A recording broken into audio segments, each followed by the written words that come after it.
Et tout le monde, on a pour vous, dans le fond, les statistiques immobilières du premier trimestre 2023. Donc, on attendait que janvier, février, mars soient terminés. Les résultats sont entrés. Donc, j'ai des statistiques intéressantes pour vous. Aujourd'hui, je vais vous parler des statistiques de l'île de Montréal. Donc, sur l'île de Montréal, dans la catégorie des maisons unifamiliales, on a, pour le premier trimestre, on a une augmentation de 82% du nombre d'inscriptions qui sont en vigueur sur le marché. Et on a une diminution de 27% dans le nombre de transactions. Ça, c'est venu affecter, comme vous pouvez vous imaginer, les prix moyens. Donc, le prix moyen d'une maison unifamiliale sur l'île de Montréal a diminué de 9%. Pour conclure, on sent une diminution des prix, une augmentation de l'inventaire. Ça vient du fait que le délai de vente moyen est presque doublé pour une maison unifamiliale sur l'île de Montréal. Maintenant, pour les copropriétés, donc les condos, on a une diminution de 38% dans le nombre de transactions qui a eu lieu. On a une augmentation de 41% dans l'inventaire en vigueur.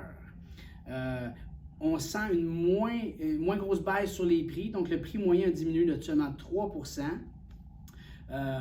Et on a augmenté le délai de vente de seulement 18 jours. Donc avant, ça prenait 69 jours en moyenne vendre une copropriété sur l'île de Montréal et maintenant, ça en prend 18 jours de plus. Donc, il n'y a pas un aussi gros impact que les maisons unifamiliales. Dernièrement, dans le dernier segment, on a les plex. Donc, c'est les plex ici, la hausse des taux d'intérêt, c'est là qu'on sent le plus grand impact. Donc, le nombre de transactions dans les plex, là, on parle de duplex à 5 plex, mettons de 2 unités à 5 unités. Il y a une diminution de 48% dans le nombre de transactions, puis une augmentation de 37% dans le nombre d'inscriptions en vigueur. Donc, ça, c'est venu diminuer le prix moyen d'un plex de 7%.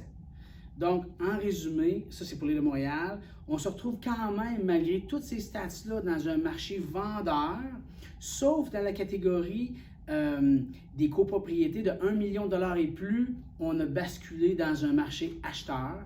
Donc, je pense que tranquillement, on va voir les autres catégories basculer aussi à mesure qu'on avance, mais on n'a pas une boule de cristal, on n'est pas certain. Si jamais vous voulez ces stats-là pour un secteur de votre choix, nous, on a accès à tous les secteurs. Donc, n'hésitez pas à nous envoyer un courriel et on va vous envoyer les statistiques de votre secteur.